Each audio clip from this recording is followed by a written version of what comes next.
تفاءل من على الدنيا بأمر من سجاك وكرم. Assalamu alaikum wa rahmatullahi wa barakatuh. Welcome to our show Al-Muslimah, kipindi ambacho kitakuwa kinaangazia masuala mbalimbali ambayo inamhusu mwanamke wa Kiislamu. Inshallah, today we are going to discuss the ideal Muslim girl.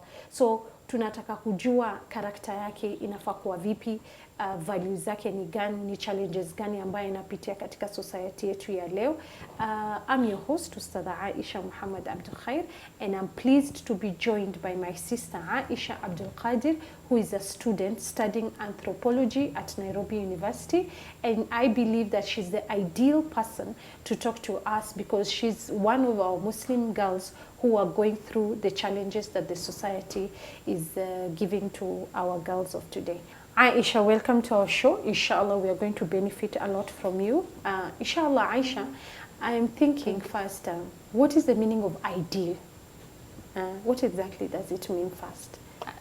Okay, ideal means something that's perfect, something everybody aims for. Okay. So ukisema msichana Kiislamu ambaye ni ideal, yani huyo msichana mwenye Allah subhanahu wa ta'ala pia anampenda, mwenye ana live up to the Quran and the Sunnah of Rasul sallallahu alaihi wasallam. So this ideal girl anaanza kujitambua at what age? Where does it start? Okay. Naam.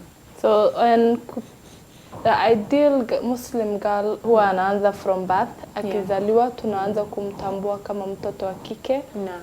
Kisha tunaanza kumfunza how to behave, who she is. Yeah. Na tunaanza kumlea kama mtoto wa Kiislamu.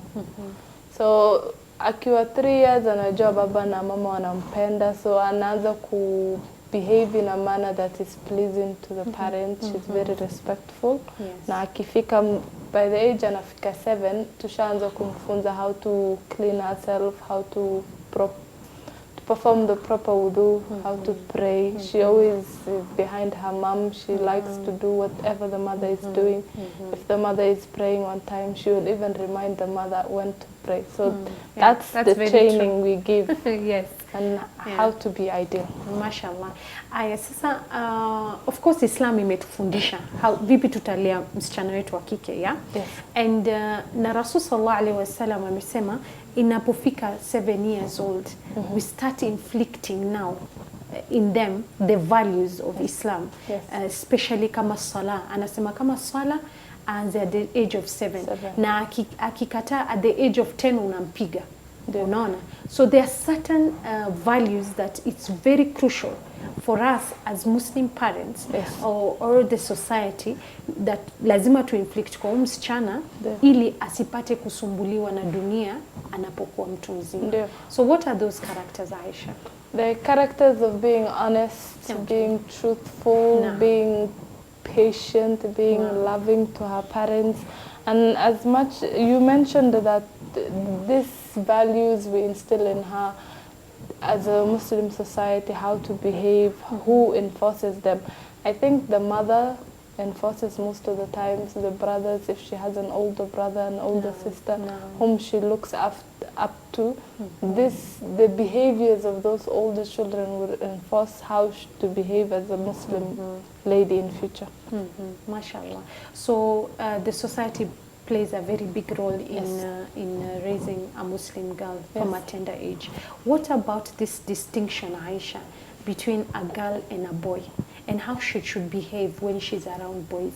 Does it even start very early in age, or we should teach them when they're already like teenagers, and then that's the time you start telling her, huyu ni kijana, usikae naye, usizungumze naye? When does it come, that distinction between a girl and a boy? When does she the distinction comes akiwa mdogo sana. By the time ashafika 5 years, 6 years, unaanza kutenga the boy child away from the girl. Yes, the wanaanza kulala different areas, wanaanza kama ni lishe, you would find that the boys would eat on their own and the girls would eat on their own. And then if they used to bathe together, then they stopped bathing together. I used to bathe with my brothers when I was 3. So unaanza kuwatenganisha na wanajua. You can't tell somebody who is 15 years na ashazoea kufanya everything with her brothers or the boys in the area, and then you tell her, it's not done. Ishakuwa kwa system. What about her hijab, Aisha? So what about hijab? Are we? Is it okay for a parent to start inflicting these values of hijab? Sele msichana ashakuwa mtu mzima, unaona? Anamforce sasa, inakuwa ni karaha kwa ule msichana, anajamishana na mamake kila saa kwa sababu ya hijab. When does she start wearing this hijab? Ukimweleza mbona anavaa hijab, why is hijab so important? I remember personally when I was around 5 years, my mother used to tell me that the hijab it's a ruling from Allah subhanahu wa ta'ala, and you're not doing it for people, you're doing it for Allah. And I remember my brothers used to tell me, when I was 6, I used to go outside without my headscarf, and I would run outside, and my brother looks at me like, are you serious? And I would run back and wear it. It was already in me. It's not something that started now. So if ever my mom didn't tell me the importance of hijab and told me, if you don't wear, I will beat you up, then ingekuwa ni a burden. Kwa burden, of course. Yeah, but alinieleza kwa upole, akanieleza why. Ukielewa, as a child, I was told that Allah subhanahu wa ta'ala is the ruler of everything. And I used to believe it, and I still do. So when she told me that this is something I'm doing for Allah, it was not so hard. And everybody in the house was doing it. So I could come as something like a shock. Yes. So what we are trying to learn here is that these values should be instilled in a Muslim girl from a tender age. Yes. So it's a process. Tarbiyah of a child is a process from the time she's a child. As she's growing up, those values are already in her. Now, so of course, Aisha, let's come back to reality. Now we have this ideal girl. She has all of those values that we have instilled in her. And now she has grown up. We say she's a 15-year-old girl. She's ready to go to secondary school. And now she faces this world that is different from the world that she was living in her home with her parents and her brothers and her family and her extended family. Now she's going to a different world, a world that is not accepting her values, a world that is finding her values to be very weird. You getting? Of course, there are challenges that our girls face, especially in secondary school, when they go to secondary school. Since you are in a boarding school, I believe you can take us through the challenges that a young Muslim girl goes through. The first challenge is that the mother you looked up to is not there. So you are in this big world where everybody is fending for themselves, and you don't get that support that was there. Now you're on your own. And I believe as the parents feel like their girls are not, they fear for them. But they should trust the values they give these girls. That even in a boarding school or in a day school, mixed or only girls or only boys school, the values you learn from a young age stay with you until you're old and grey. They never leave you. So when the parent is always fearful, saying, oh, my girl is all alone there, what is she going to do? Trust your upbringing, that this girl will live up to what you've taught her. MashaAllah. So even in boarding school, where there's so many girls from every corner of Kenya, from any religious background, Hindu, Christians, even pagans there. So if this girl used to do prayers on time, she will continue to do her prayers on time. If she used to read Quran in the morning, she will continue to do her Quran in the morning. In the preps, they take advantage. 10 minutes, 15 minutes, she reads her Quran. So it stays with them. Yeah, of course there are challenges, Aisha. There are challenges. What are the challenges? The challenges is like, one of them is the peer pressure of being with girls your age and you want to do the things they do, even if it does not conform to the rules of Islam. You like, it's you just want to dress like them, you want to look like them. Skirt inapanda kidogo. Inapanda, lazima. Especially wakati wa funky, unaona wasichana pia wanaanza kuvaa. Unashangaa huyu mwenye ameshuka kwa school bus alitoka wapi, because all of a sudden akona makeup, skirt imekuwa twice as short. Yes. And na unakumbuka huyu ni msichana wa Kiislamu, ni nini imehappen? Subhanallah. So that's one of the challenges. The other challenge is keeping up with salah times. If you have strong value system, then you would always pray on time. Yes, but it's tough. Time is always short. You're a young person, you are hungry, and the bell for lunch just rang, and you remember you are hungry since morning. So you gauge: do I go for lunch? Do I go for salah? So it tests you on a daily basis. You're like, I'll come back and pray. What about the administration of the schools? Is it a challenge to a Muslim girl, especially when it comes to hijab? Very we challenging. see a lot of schools denying our girls wearing hijab. Yes. And this is a girl that has put on hijab for 15 years. Yes. And then all of a sudden she's told not to wear. Yes, especially when they report and they find out that the school does not accommodate the hijab, most of them would be crying in the admin block. So it's very heartbreaking to see such a scene, somebody who's told they can't do something they've done all their life. It's very disheartening. And then it makes them feel like they're naked. They feel like they have no protection, nothing. So it's hard for them to cope also. So we have seen the challenges that a girl goes through in secondary. Of course, challenges ni mobo, hatuwezi ongelea yote, but we have at least highlighted one or two of challenges that msichana wetu ana go through in the secondary. Yeah? Inshallah, after the break, I would like you to tell us also the challenges msichana wetu wa Kiislamu anapitia when she's in university. So inshallah, we are going to take a break, and when we come back, we are going to discuss the challenges of a Muslim girl in the university. Okay, welcome back. Before the break, of course, we were talking about the challenges a girl faces in the secondary level, and I did ask Aisha about the challenges that a Muslim girl faces in the university. And inshallah, Aisha, I'd really like you to highlight for us the reasons, or not actually the reasons, but what are the challenges that a Muslim girl goes through in the university? Because what we are seeing really is that it's just a generation that is confused. Mudhabdhabina, the way Quran says, la min haula wala min haulai. Hawako katika kufur wala hawako katika Uislamu. So what are the reasons why our girls are behaving the way they are behaving in the university level? Kweli, Ustadha, vile ulisema, university huwa ni melting point. Watu from backgrounds tofauti huwa wanakuja pamoja na fikra zao sio sawa. Sasa being at the same level, kuna hiyo pressure ya kufanana na mwenzako, anavaa nini, anafanya nini, anaenda wapi.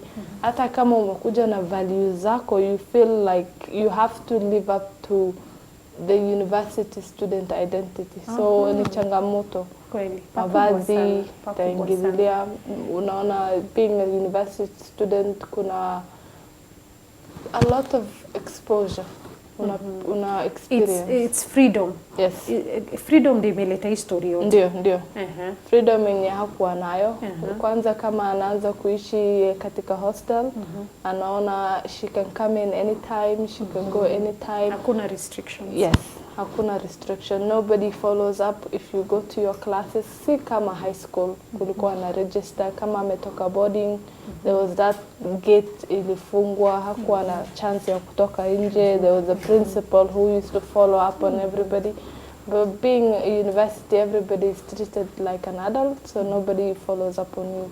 Na huwa ni changamoto. Lakini wazazi huwa wanafaa kujua kama kuna values umempa mtoto wako, na hizo values umemlelea nazo. You're supposed to trust your upbringing That huyu msichana atakumbuka who she is. At the end of the day. Yes. Yeah. Subhanallah. Aisha, mimi naona hijab imekuwa kama a confusion part. Ndio.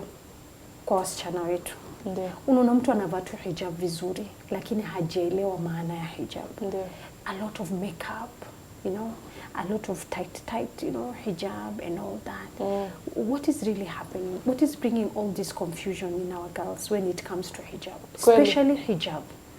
Kweli. The image of the hijab may evolve, especially the fashion trend yenye sasa, the whole hijab fashion yenye may conform to the Western idea of fashion and the how we see the female body. So the hijab is no longer what it used to be. Yeah. I've So seen at that. the university level unaona kuna trend, everybody anavaa hivi, unaona hii ndio imetokelezea, everybody wants to look good, everybody is putting on makeup. Subhanallah, yeah. And you never used to do that before. Too much makeup and unadhani mtu anaenda studio. Exactly. So What about relationship? What about relationships? People are just having open relationships, you know, in the university level, unajua. And subhanallah, they go even to an extent of even having relationship with people who are not Muslims. Exactly. Yes. And there's a pressure of having sponsors because everybody else is wearing the latest fashion, the latest makeup. So relationship inaletwa na sponsor. Pia huchangia because the people they're having relationships si wale vijana wako hostels wenye wako broke wanachanga mashilingi aende akule lunch. Msichana anataka kukaa smart, so atatafuta mtu anaweza accommodate your lifestyle. Na ni changamoto, and then huwa inafanya wasichana wetu wanasahau who they are. So if you want to look good, you will have to compromise on your values. Subhanallah. Especially hii masala ya sponsor imetuharibia sana wasichana wetu wa Kiislamu pakubwa sana. Waliyadu billah, nasallallahu al-afwa wal afia. Okay, inshallah Aisha, we have already looked at the challenges that a girl goes through, subhanallah, and it's one challenge after another one and after another one. So it is our time now to give advice to our girls. So who is this ideal Muslim girl? How should she behave as a Muslim girl despite the challenges that she's going through? Despite what the society is throwing at her, she should have such, certain values that should safeguard her modesty. Should safeguard her as a Muslim girl. Yeah, what are they, Aisha? Yeah, when you talk about the values, you go back to who's the voice of reason. I believe Allah ndo huwa anachagua mtu, yeye ndo ana guide mtu, na hakuna mtu anachunga mwenzake ama anaweza mleta kwa siratul mustaqim, hakuna. Na I remember one time when I was a teenager, my mom said shetani ya mtu ni mtu. Siambiwe ni shetani amenichukua ati amenifanya. It's you yourself. Ni wewe mwenyewe ndio umejiletea. Ama mtu mwenzako, binadamu mwenzako anakuambia jambo unaona iko sawa, ndio huyo wewe umemfuata. So ameniambia if you want to live a good life, usiwe wa kufuata watu. Uwe na msimamo. You have to. We go back to the book of Allah. Yes. We go to the sunnah of Rasul sallallahu alayhi wa sallam. Naam. So ye lazima asimame na kitabu ya Allah subhanahu wa ta'ala. Ile amekatazwa awache, ile ameambiwa afanye. Mashallah. Another thing, Aisha, maybe another character, a strong character for a Muslim girl. Ni awe wa kusema ukweli. Mashallah. Hata kama nobody atamwamini ama watu hawatasimama na yeye, aseme tu ukweli. Because we believe yes, the truth sets you free. And it's bitter sometimes. But sema ukweli and you stand by what you believe in. Subhanallah. And also an honest person. She should also be an honest person when it comes to her feelings and her thoughts. Yes. She should express herself honestly. I like this and I don't like this. Yes. I am a Muslim girl. Islam accepts this. Islam does not accept this. And it brings up the fact that we are not cowards. We are very brave people. Yes. So I remember. It's a character also. Mashallah. I remember my teacher, Mudira of Mahad, she always said that a Muslim girl is a courageous girl. Yes. She's never a coward. Yes. You have to stand tall. You should be strong. Yeah. Whatever you don't like, speak it. Speak it. Yes. And be bold about it. In that way, you get the respect of others, and also the society will respect you. Yeah. What about Aisha, sabr? What can you say about patience? Patience is very important in this life and time. Exactly. When you used to be under your parents and you lived with your parents, you used to get what you want when you want. Particularly when you are an only child or when you have financially capable parents, and then you realize that life is not always comfortable. Even at the university level, there are things that will not go your way, but you learn to be patient, and the sabr stays with you. It's very important to be patient in life. Subhanallah. What is your advice to girls that think that they need sponsors so that they can make it in life? Sponsors bring more loss than gain. Really? In real sense, yes. If you're an economist or you value your life, there's more you lose. The time you could have been in class, you're spending with them. The time you could have been with your parents, you're texting this person, he's buying you phones, buying you things. It's not for free. There's nothing in life that's for free, except if it's from Allah subhanahu wa ta'ala. And even him, he's holding you accountable for all the things he's given you. It is very So true. for you to think that a human being gives you things for free, it's ludicrous, stupid. So I don't think, and you can be patient and wait for the time you finish your studies and be somebody in society. Okay, I really agree with you. At the end of the day, when you're looking for a sponsor, it means that you are not able to take care of yourself. Yes. So you need help. Yes. You know, at the end of the day, the helper is Allah. Yes. The sufficient is true, Allah. True. Ar-Raziqu Allah. And sometimes he doesn't answer your prayers, but it's not negative. It's always for your own benefit. So you should be patient so and in wait.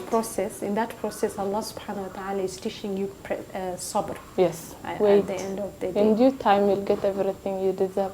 Okay. Aisha, how can a Muslim girl safeguard her modesty? Ya kwanza ni mavazi na how she dresses as a Muslim woman, how she speaks, how she, yani kuna zile tuliambiwa msichana wa Kiislamu acheki hivi, msichana wa Kiislamu acheki kama, yani kicheko yake si loud. Kuna certain way anafaa kucheka. Yes, no, with haya. Certain way. Yes, kuna certain way anafaa kujibeba, akitembea asitembee na kibr. So we as Muslims, we always remember such things. And vile tulisema msichana wa Kiislamu you're not just a girl. You're a Muslim woman, you're somebody's brother, somebody's daughter, somebody's sister. Kuna namna unafaa kujieleza, ukitembea, ukiongea. Kuna namna unafaa kuwa, yani you are Allah's perfect creation na you are supposed to live up to that. Si mchezo that Allah made you a woman.